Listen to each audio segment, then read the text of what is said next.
ओम नमो भगवते वासुदेवाय। ओम बृहस्पति देवाय नमः। स्वागत है आपका हमारे चैनल पर। आज के इस वीडियो में आप सुनेंगे बृहस्पतिवार व्रत की कथा। कथा आरंभ करने से आइए पहले हम बृहस्पतिवार के व्रत के नियम जान लेते हैं। बृहस्पतिवार के व्रत में केले का पूजन करना आवश्यक होता है। केले का पूजन करना चाहिए। कथा और पूजन के समय मन, कर्म और वचन से शुद्ध होकर मनोकामना पूर्ति के लिए बृहस्पति भगवान से प्रार्थना करना चाहिए। मेरी इच्छाओं को बृहस्पति देव अवश्य पूरी करेंगे, ऐसा मन में विश्वास भी रखना चाहिए। दिन में एक समय ही इसमें भोजन किया जाता है और पीला भोजन किया जाता है, तो आप पीला भोजन करें और नमक का सेवन बिल्कुल ना करें। बृहस्पतिवार के व्रत में नमक का सेवन नहीं किया जाता। पीले वस्त्र पहने, पीले फलों का प्रयोग करें, पीले चंदन से पूजन करें। पूजन के बाद प्रेम पूर्वक गुरु महाराज की कथा सुननी चाहिए। इस व्रत को करने से मन की सारी इच्छाएं पूर्ण होती हैं और बृहस्पति भगवान प्रसन्न होते हैं। धन, विद्या, पुत्र तथा मनवांछित फलों की प्राप्ति होती है। परिवार में सुख तथा शांति रहती है। इसलिए यह व्रत सर्वश्रेष्ठ एवं अति फलदायक माना गया है। तो कथा आरंभ करने से पहले आपसे अनुरोध है, अगर अभी तक आपने हमारे चैनल को सब्सक्राइब नहीं किया है तो ऐसी ही कथाएं सुनने के लिए और हमसे जुड़े रहने के लिए कृपया चैनल को सब्सक्राइब अवश्य करें, बेल आइकन को प्रेस कर लें। आज की कथा अच्छी लगे तो कथा को लाइक अवश्य करें और शेयर करें। तो चलिए अब हम आरंभ करते हैं बृहस्पतिवार व्रत की संपूर्ण कथा। प्राचीन समय की बात है। भारत में एक राजा राज्य करता था। वह बड़ा प्रतापी और दानी था। वह नित्य प्रति मंदिर में भगवत दर्शन करने जाता था। वह ब्राह्मण और गुरु की सेवा किया करता था। उसके द्वार से कोई भी याचक निराश होकर नहीं लौटता था। वह प्रत्येक गुरुवार को व्रत रखता एवं पूजन करता था। हर दिन गरीबों की सहायता करता था। परंतु ये सब बातें उसकी रानी को अच्छी नहीं लगती थी। वह ना व्रत करती, ना ही किसी देवता को पूजती और न किसी को एक भी पैसा दान में देती थी। वह राजा से भी ऐसा करने को मना किया करती थी। एक समय की बात है, राजा शिकार खेलने वन को चले गए। घर पर रानी और दासी थी। उस समय गुरु बृहस्पति साधु का रूप धारण करके राजा के दरवाजे पर भिक्षा मांगने आए। साधु ने रानी से भिक्षा मांगी तो वह कहने लगी, हे साधु महाराज, मैं इस दान पुण्य से तंग आ गई हूँ। इस कार्य के लिए तो मेरे पति देवी बहुत हैं।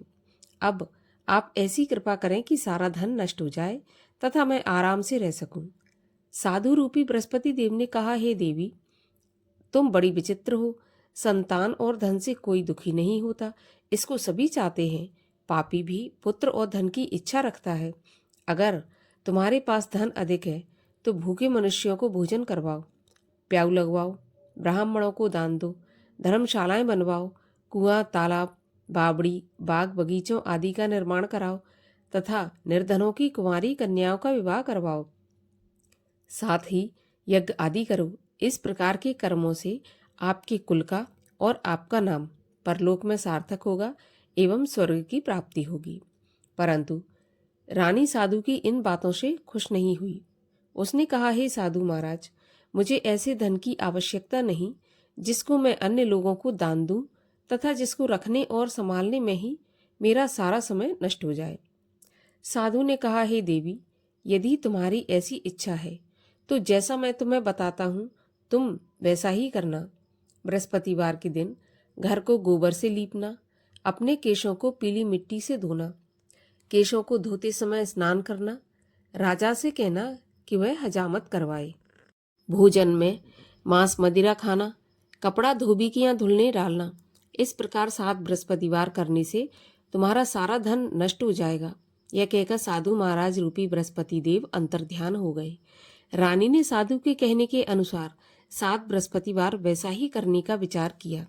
साधु के बताए अनुसार करते हुए केवल 3 बृहस्पतिवार ही बीते थे कि उसकी समस्त धन संपत्ति नष्ट हो गई। भोजन के लिए दोनों समय परिवार तरसने लगा और सांसारिक भोगों से दुखी रहने लगा। तब वह राजा रानी से कहने लगा कि हे रानी, तुम यहाँ पर रहो, मैं दूसरे देश में जाता हूँ, क्योंकि यहाँ पर मुझे सभी मनुष्य जानते हैं, इसलिए मैं यहाँ कोई कार्य नहीं कर सकता। देश चोरी परदेश भीख बराबर है। ऐसा कहकर राजा परदेश चला गया। वहाँ जंगल से लकड़ी काटकर लाता और शहर में बेचता। इस तरह जीवन व्यतीत करने लगा। इधर राजा के बिना रानी और दासियां दुखी रहने लगी। किसी दिन भोजन मिलता और किसी दिन जल पीकर ही रह जाती। एक समय रानी और दासियों को 7 दिन बिना भोजन के व्यतीत हो गए। तो रानी ने अपनी दासी से कहा, हे दासी, यहाँ पास ही के नगर में मेरी बहन रहती है, वह बड़ी धनवान है। तू उसके पास जा और वहां से 5 सेर बेजर मांग कर ले आ, जिससे कुछ समय के लिए गुजर हो जाएगी। दासी रानी की बहन के पास गई। रानी की बहन उस समय पूजा कर रही थी। बृहस्पतिवार का दिन था। दासी ने रानी की बहन से कहा, हे रानी, मुझे आपकी बहन ने भेजा है, मुझे 5 सेर बेजर दे दो। दासी ने यह बात अनेक बार कही, परंतु रानी ने कोई उत्तर नहीं दिया और उस समय वह बृहस्पति भगवान की कथा सुन रही थी, पूजा कर रही थी, वह इसलिए कुछ नहीं बोली। जब दासी को रानी की बहन से कोई उत्तर नहीं मिला तो वह बहुत दुखी हुई और उसे क्रोध भी आया। वह लौटकर रानी से बोली, हे रानी, आपकी बहन बहुत ही धनी स्त्री है, छोटे लोगों से बात भी नहीं करती। मैंने उससे कहा तो उसने कोई उत्तर नहीं दिया, तो मैं वापस चली आई। रानी बोली, हे दासी, इसमें उसका कोई दोष नहीं है। जब बुरे दिन आते हैं तब कोई सहारा नहीं देता। अच्छे बुरे का पता विपत्ति में ही लगता है। जो ईश्वर की इच्छा होगी वही होगा। यह सब हमारे भाग्य का दोष है। उधर रानी की बहन ने सोचा कि मेरी बहन की दासी आई थी, परंतु मैं उससे नहीं बोली, इससे वह बहुत दुखी हुई होगी। कथा सुन और विष्णु भगवान का पूजन समाप्त कर वह अपनी बहन के घर आई और कहने लगी, हे बहन, मैं बृहस्पतिवार का व्रत कर रही थी, तुम्हारी दासी गई, परंतु जब तक कथा होती है तब तक ना उठते हैं और ना बोलते हैं, इसलिए मैं नहीं बोली। कहो दासी क्यों गई थी? रानी बोली, बहन, हमारे घर अनाज नहीं था। वैसे तुमसे कोई बात छुपी नहीं है, इस कारण मैंने दासी को तुम्हारे पास 5 सेर बेजल लेने के लिए भेजा था। रानी की बहन बोली, बहन देखो, बृहस्पति भगवान सबकी मनोकामना पूरी करते हैं। देखो, शायद तुम्हारे घर में अनाज रखा हो। यह सुनकर दासी घर के अंदर गई तो वहाँ उसे एक घड़ा बेजर का भरा मिल गया। उसे बड़ी हैरानी हुई, क्योंकि उसने एक एक बर्तन देख लिया था। उसने बाहर आकर रानी को बताया। दासी अपनी रानी से कहने लगी, हे रानी, देखो, वैसे जब हमको अन्न नहीं मिलता तो हम रोज ही व्रत करते हैं। अगर इनसे व्रत की विधि और कथा पूछ ली जाए तो उसे हम भी किया करेंगे। दासी के कहने पर रानी ने अपनी बहन से बृहस्पतिवार व्रत के बारे में पूछा। उसकी बहन ने बताया, बृहस्पतिवार के व्रत में चने की दाल और मुनक्का से विष्णु भगवान का केले की जड़ में पूजन करें तथा दीपक जलाएं, पीला भोजन करें तथा कथा सुनें। इस प्रकार करने से गुरु भगवान प्रसन्न होते हैं, अन्न पुत्र धन देते हैं, मनोकामना पूरी करते हैं। व्रत और पूजन विधि बताकर रानी की बहन अपने घर लौट गई। रानी और दासी दोनों ने निश्चय किया कि बृहस्पति देव भगवान का पूजन जरूर करेंगे। 7 रोज बाद जब बृहस्पतिवार आया तो उन्होंने व्रत रखा। गुड़साल में जाकर चना और गुड़ बीन लाई तथा उसकी दाल से केले की जड़ तथा विष्णु भगवान का पूजन किया। अब भोजन पीला कहाँ से आए? दोनों बड़ी दुखी हुई, परंतु उन्होंने व्रत किया था, इस कारण बृहस्पति भगवान प्रसन्न थे। एक साधारण व्यक्ति के रूप में वे 2 थालों में सुंदर पीला भोजन लेकर आए और दासी को देकर बोले, हे दासी, यह भोजन तुम्हारे और रानी के लिए है, तुम दोनों करना। दासी भोजन पाकर बड़ी प्रसन्न हुई और रानी से बोली, रानी जी, भोजन कर लो। रानी को भोजन के आने के बारे में कुछ पता नहीं था, तो वह दासी से बोली, जा तू ही भोजन कर, क्योंकि तू हमारी व्यर्थ में हंसी उड़ाती है। दासी बोली, एक व्यक्ति भोजन दे गया है। रानी कहने लगी, वह भोजन तेरे लिए ही दे गया है, तू ही भोजन कर। दासी ने कहा, वह व्यक्ति हम दोनों के लिए 2 थालों में भोजन देकर गया है, इसलिए मैं और आप दोनों ही साथ साथ भोजन करेंगी। दोनों ने गुरु भगवान को नमस्कार करके भोजन प्रारंभ किया। उसके बाद से वे प्रत्येक बृहस्पतिवार को गुरु भगवान का व्रत और पूजन करने लगी। बृहस्पति भगवान की कृपा से उनके पास धन हो गया, परंतु रानी फिर पहले की तरह आलस करने लगी। तब दासी बोली, देखो रानी, तुम पहले भी इस प्रकार आलस करती थी, धन के रखने में कष्ट होता था, इस कारण सभी धन नष्ट हो गया। अब गुरु भगवान की कृपा से धन मिला है तो फिर तुम्हें आलस होता है। बड़ी मुसीबतों के बाद हमने यह धन पाया है, इसलिए हमें दान पुण्य करना चाहिए तथा भूखे मनुष्यों को भोजन कराओ, प्याऊ लगवाओ, ब्राह्मणों को दान दो, कुंवारी कन्याओं का विवाह करवाओ, कुआं, तालाब, बावड़ी, बाग बगीचों आदि का निर्माण करवाओ, मंदिर पाठशाला बनवाकर दान दो, धन को शुभ कार्यों में खर्च करो, जिससे तुम्हारे कुल का यश बढ़े तथा स्वर्ग प्राप्त हो और पितृ प्रसन्न हो। दासी की बात मानकर रानी ने इसी प्रकार के कर्म करने प्रारंभ किए। उसका काफी यश फैलने लगा। एक दिन रानी और दासी आपस में विचार करने लगी कि न जाने राजा किस दशा में होंगे, उनकी कोई खोज खबर नहीं है। परंतु गुरु भगवान से उन्होंने प्रार्थना करके कहा और भगवान ने रात्रि में राजा को स्वप्न में कहा कि हे राजा, उठ, तेरी रानी तुझको याद करती है, अब अपने देश को लौट जा। राजा प्रातःकाल उठा। वह विचार करने लगा कि स्त्री जाति खाने और पहनने की ही साथी होती है, पर भगवान की आज्ञा मानकर वह अपने नगर को चलने के लिए तैयार हुआ। जब राजा परदेश गया तो परदेश में बहुत दुखी रहने लगा। प्रतिदिन जंगल से लकड़ी बीनकर लाता और उसे शहर में बेचकर अपने दुखी जीवन को बड़ी कठिनता से व्यतीत करता था। एक दिन राजा दुखी हो अपनी पुरानी बातों को याद करके रोने लगा। उस जंगल में बृहस्पति देव एक साधु का रूप धारण करके आए और राजा के पास आकर बोले, हे लकड़हारे, इस सुनसान जंगल में किस चिंता में बैठे हो, मुझे बताओ। यह सुन राजा के नेत्रों में जल भर आया और साधु की वंदना कर बोला, हे प्रभु, आप सब कुछ जानने वाले हैं। इतना कहकर राजा ने साधु को अपनी संपूर्ण कहानी सुना दी। महात्मा दयालु होते हैं। वे राजा से बोले, हे राजा, तुम्हारी पत्नी ने बृहस्पति देव के प्रति अपराध किया था, जिसके कारण तुम्हारी यह दशा हुई। अब तुम किसी प्रकार की चिंता मत करो, भगवान तुम्हें पहले से अधिक धन देंगे। देखो, तुम्हारी पत्नी ने बृहस्पतिवार का व्रत करना प्रारंभ कर दिया है। अब तुम भी बृहस्पतिवार का व्रत करके चने की दाल व गुड़ जल के लोटे में डालकर केले का पूजन करो, फिर कथा कहो या सुनो, भगवान तुम्हारी सब कामनाओं को पूरा करेंगे। साधु को प्रसन्न देखकर राजा बोला, हे प्रभु, मुझे लकड़ी बेचकर इतना पैसा नहीं बचता जिससे भोजन करने के उपरांत कुछ बचा सकूं। मैंने रात्रि में अपनी रानी को व्याकुल देखा है। मेरे पास कोई साधन नहीं जिससे उसका समाचार जान सकूं। फिर मैं बृहस्पति देव की क्या कहानी कहूं, यह भी मुझको मालूम नहीं है। साधु ने कहा, हे राजा, तुम किसी बात की चिंता मत करो। बृहस्पतिवार के दिन तुम रोज की तरह लकड़ियां लेकर शहर में जाओ।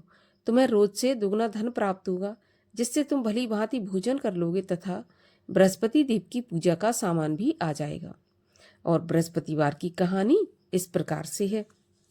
प्राचीन काल में एक बहुत ही निर्धन ब्राह्मण रहता था। उसके कोई संतान नहीं थी। वह नित्य पूजा पाठ करता, परंतु उसकी स्त्री बहुत मलिनता के साथ रहती थी।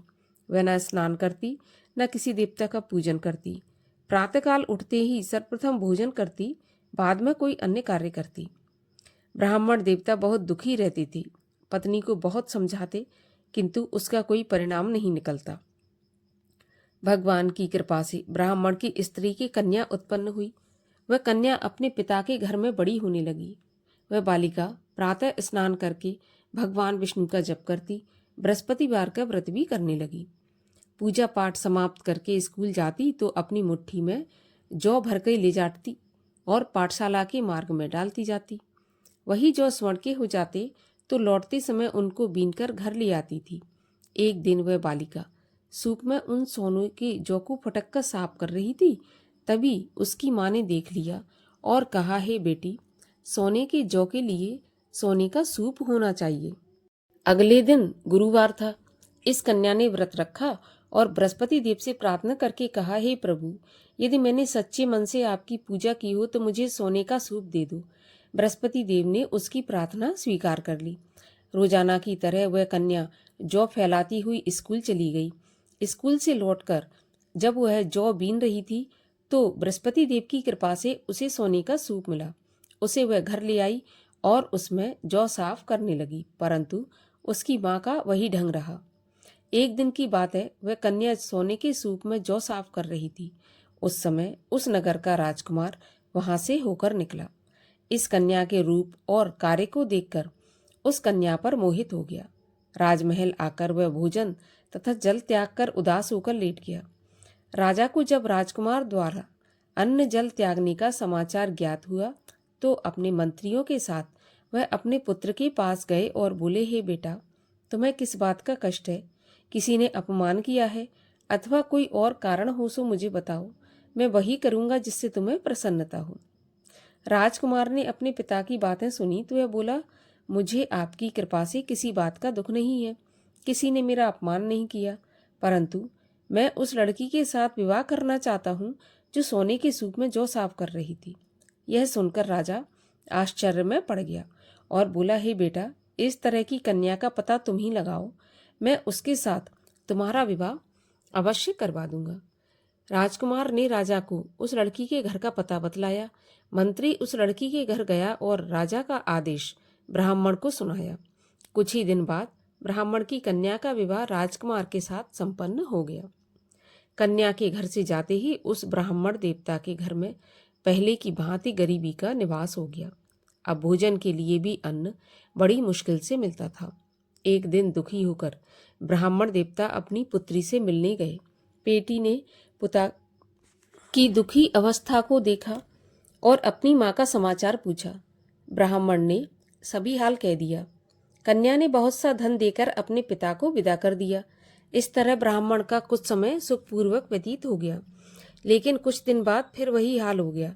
ब्राह्मण फिर अपनी कन्या के यहाँ गया और सभी हाल कहा तो पुत्री बोली, हे पिताजी, आप माताजी को यहाँ लिवा लाओ, मैं उन्हें विधि बता दूंगी जिससे गरीबी दूर हो जाए। ब्राह्मण देवता अपनी स्त्री को साथ लेकर राजमहल अपनी पुत्री के पास पहुंचे तो पुत्री अपनी माँ को समझाने लगी, हे माँ, तुम प्रातःकाल उठकर प्रथम स्नान आदि करके विष्णु भगवान का पूजन करो तो सब दरिद्रता दूर हो जाएगी। परंतु उसकी माँ ने उसकी एक भी बात नहीं मानी। वह प्रातःकाल उठकर अपनी पुत्री का बचा जूठन खा लेती थी। एक दिन उसकी पुत्री को बहुत गुस्सा आया। उसने एक रात को कोठरी से सारा सामान निकाल दिया और अपनी माँ को उसमें बंद कर दिया। प्रातःकाल उसमें से उसे निकाला तथा स्नान आदि करवा के पूजा पाठ करवाया तो उसकी माँ की बुद्धि ठीक हो गई। इसके बाद वह नियम से पूजा पाठ करती और प्रत्येक बृहस्पतिवार को व्रत रखने लगी। इस व्रत के प्रभाव से उसकी माँ भी बहुत धनवान तथा पुत्रवती हो गई और बृहस्पति भगवान की कृपा से स्वर्ग को गई। वह ब्राह्मण भी सुखपूर्वक इस लोक का सुख भोग कर स्वर्ग को प्राप्त हुआ। इस तरह कहानी कहकर साधु देवता वहां से अंतर्ध्यान हो गए। धीरे धीरे समय व्यतीत हुआ। फिर बृहस्पतिवार का दिन आया। राजा जंगल से लकड़ी काटकर किसी शहर में बेचने गया। उसे उस दिन और दिनों से अधिक धन मिला। राजा ने चना गुड़ आदि लाकर बृहस्पतिवार का व्रत किया। उस दिन से उसके सभी क्लेश दूर हुए, परंतु जब अगला गुरुवार आया तो वह व्रत करना भूल गया। इस कारण बृहस्पति भगवान नाराज हो गए। उस दिन उस नगर के राजा ने विशाल यज्ञ का आयोजन किया तथा अपने समस्त राज्य में घोषणा करवा दी कि कोई भी मनुष्य अपने घर में भोजन न बनाए, आग भी न जलाए। समस्त जनता मेरे यहाँ भोजन करने आए। इस आज्ञा को जो न मानेगा उसको फांसी की सजा दी जाएगी। इस तरह राजा की आज्ञा अनुसार राज्य के सभी वासी राजा के भोज में सम्मिलित हुए। लेकिन लकड़हारा कुछ देर से पहुंचा, इसलिए राजा उसको अपने साथ महल में ले गए। जब राजा लकड़हारे को भोजन करा रहे थे तो रानी की दृष्टि उस खूंटी पर पड़ी जिस पर उसका हार लटका हुआ था। उसे हार खूंटी पर लटका दिखाई नहीं दिया। रानी को निश्चय हो गया कि मेरा हार इस लकड़हारे ने चुरा लिया है। उसी समय सैनिक बुलवाकर उसको जेल खाने में डलवा दिया। जब लकड़हारा जेल खाने में गया, बहुत दुखी होकर विचार करने लगा कि न जाने कौन से पूर्व जन्म के कर्म से मुझे यह दुख प्राप्त हुआ है, और उसी साधु को याद करने लगा जो कि जंगल में मिला था। तत्काल बृहस्पति देव साधु के रूप में प्रकट हो गए और उसकी दशा को देखकर कहने लगे, अरे मूर्ख, तूने बृहस्पति देवता की कथा नहीं की, इसी कारण से तुझे दुख प्राप्त हुआ है। अब चिंता मत कर, बृहस्पतिवार के दिन जेल खाने के दरवाजे पर 4 पैसे पड़े मिलेंगे, उनसे तू बृहस्पति देव की पूजा करना तो तेरे सभी कष्ट दूर हो जाएंगे। अगले बृहस्पतिवार उसे जेल के द्वार पर 4 पैसे मिले। राजा ने पूजा का सामान मंगवाकर कथा कही और प्रसाद बांटा। उसी रात्रि को बृहस्पति देव ने उस नगर के राजा को स्वप्न में कहा कि हे राजा, तूने जिस आदमी को जेल खाने में बंद कर दिया है वह निर्दोष है, वह राजा है, उसे छोड़ देना। रानी का हार उसी खूंटी पर लटका हुआ है। अगर तू ऐसा नहीं करेगा तो मैं तेरे राज्य को नष्ट कर दूंगा। प्रातःकाल राजा उठा और खूंटी पर हार टंगा देखकर लकड़हारे को बुलाकर क्षमा मांगी तथा राजा के योग्य सुंदर वस्त्र आभूषण भेंट कर उसे विदा किया। गुरुदेव की आज्ञा अनुसार राजा अपने नगर को चल दिया। राजा जब नगर के निकट पहुंचा तो उसे बड़ा ही आश्चर्य हुआ। नगर में पहले से अधिक बाग, तालाब, कुएं तथा बहुत सी धर्मशालाएं, मंदिर आदि बने हुए थे। राजा ने पूछा, यह किसका बाग और धर्मशाला है? तब नगर के सब लोग कहने लगे, यह सब रानी और दासी द्वारा बनवाए गए हैं। राजा को आश्चर्य हुआ और गुस्सा भी आया। जब रानी ने यह खबर सुनी कि राजा आ रहे हैं तो उसने अपनी दासी से कहा, हे दासी, देख राजा हमको कितनी बुरी हालत में छोड़ गए थे। हमारी ऐसी हालत देखकर वह लौट न जाए, इसलिए तू दरवाजे पर खड़ी हो जा। रानी की आज्ञा अनुसार दासी दरवाजे पर खड़ी हो गई। जब राजा आए तो उन्हें अपने साथ महल में लिवा लाई। तब राजा ने क्रोध करके अपनी तलवार निकाली और पूछने लगा, बताओ यह धन तुम्हें कैसे प्राप्त हुआ है? तब रानी ने बताया, हमें यह सब धन बृहस्पति देव के व्रत के प्रभाव से प्राप्त हुआ है। राजा ने निश्चय किया कि 7 रोज बाद तो सभी बृहस्पति देव का पूजन करते हैं, परंतु मैं रोजाना दिन में 3 बार कथा कहा करूंगा तथा रोज व्रत किया करूंगा। अब हर समय राजा के दुपट्टे में चने की दाल बंधी रहती तथा दिन में 3 बार कथा कहता। एक दिन राजा ने विचार किया कि चलो अपनी बहन के यहाँ हो आऊं। इस तरह निश्चय कर राजा घोड़े पर सवार हो अपनी बहन के यहाँ चल दिया। मार्ग में उसने देखा कि कुछ आदमी एक मुर्दे को लिए जा रहे हैं। उन्हें रोककर राजा कहने लगा, अरे भाइयों, मेरी बृहस्पति देव की कथा सुन लो। वे बोले, लो, हमारा तो आदमी मर गया, इसको अपनी कथा की पड़ी है। परंतु कुछ आदमी बोले, अच्छा कहो, हम तुम्हारी कथा भी सुनेंगे। राजा ने दाल निकाली और कथा कहनी शुरू कर दी। जब कथा आदि हुई थी तो मुर्दा हिलने लगा और जब कथा समाप्त हुई तो राम राम करके वह मुर्दा उठकर खड़ा हो गया। राजा आगे बढ़ा। उसे चलते चलते शाम हो गई। आगे मार्ग में उसे एक किसान खेत में हल चलाता मिला। राजा उससे बोला, अरे भैया, तुम मेरी बृहस्पतिवार की कथा सुन लो। किसान बोला, जब तक मैं तेरी कथा सुनूंगा तब तक 4 हरैया जोत लूंगा। जा अपनी कथा किसी और को सुनाना। राजा आगे चलने लगा। राजा के हटते ही बैल पछाड़ खाकर गिर गए तथा किसान के पेट में बहुत जोर से दर्द होने लगा। उस समय किसान की पत्नी रोटी लेकर आई। उसने जब यह देखा तो अपने पुत्र से सब हाल पूछा और बेटे ने सभी हाल बता दिया। बुढ़िया दौड़ी दौड़ी उस घुड़सवार के पास गई और उससे बोली, मैं तेरी कथा सुनूंगी, तू अपनी कथा मेरे खेत पे चलकर ही कहना। राजा ने लौटकर बुढ़िया के खेत पे जाकर कथा कही, जिसके सुनते ही बैल खड़े हो गए तथा किसान के पेट का दर्द भी बंद हो गया। अब राजा अपनी बहन के घर पहुंच गया। बहन ने भाई की खूब मेहमानी की। दूसरे रोज प्रातःकाल राजा जगा तो वह देखने लगा कि सब लोग भोजन कर रहे हैं। राजा ने अपनी बहन से कहा, कोई ऐसा मनुष्य है जिसने भोजन नहीं किया हो जो मेरी बृहस्पतिवार की कथा सुन ले? तो बहन बोली, भैया, यह देश ऐसा ही है, पहले यहाँ के लोग भोजन करते हैं, बाद में अन्य काम करते हैं। अगर कोई पड़ोस में हो तो मैं देख आती हूँ। ऐसा कहकर बहन देखने चली गई, परंतु उसे कोई ऐसा व्यक्ति नहीं मिला जिसने भोजन नहीं किया हो। वह एक कुमार के घर गई जिसका लड़का बीमार था। उसे मालूम हुआ कि उसके यहाँ 3 दिन से किसी ने भोजन नहीं किया है। रानी ने अपने भाई की कथा सुनने के लिए कुमार से कहा। वह तैयार हो गया। राजा ने जाकर बृहस्पतिवार की कथा कही, जिसको सुनकर उसका लड़का ठीक हो गया। अब तो राजा की प्रशंसा होने लगी। एक दिन राजा ने अपनी बहन से कहा, बहन, मैं अपने घर को जाऊंगा, तुम भी तैयार हो जाओ।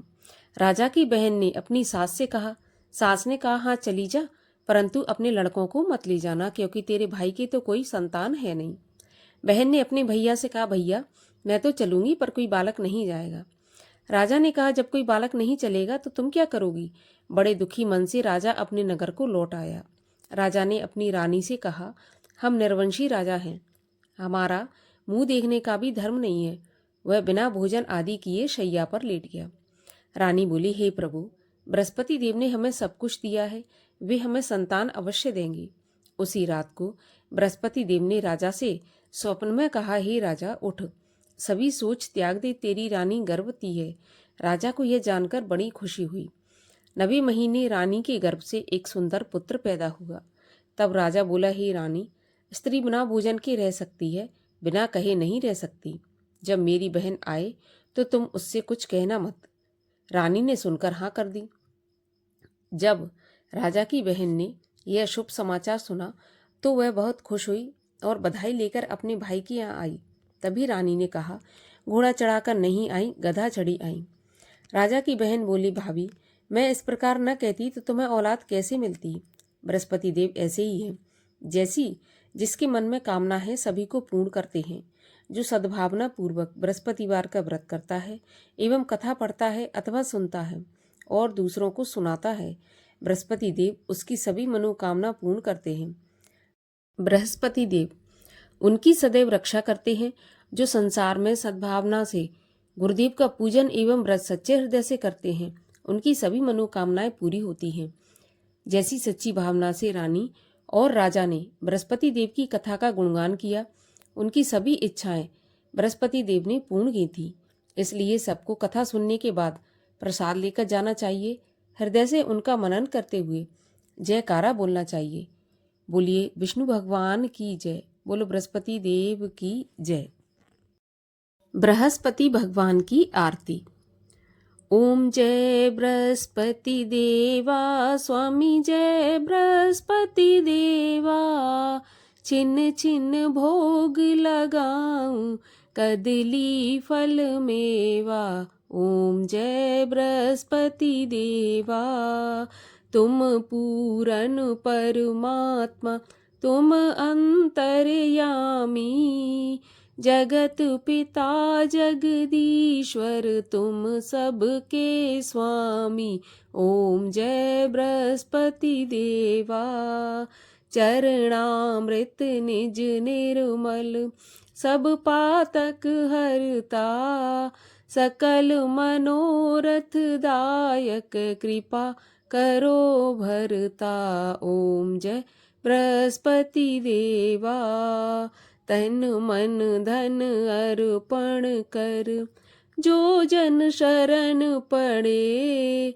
प्रभु प्रकट तब हो कर, आकर द्वार खड़े।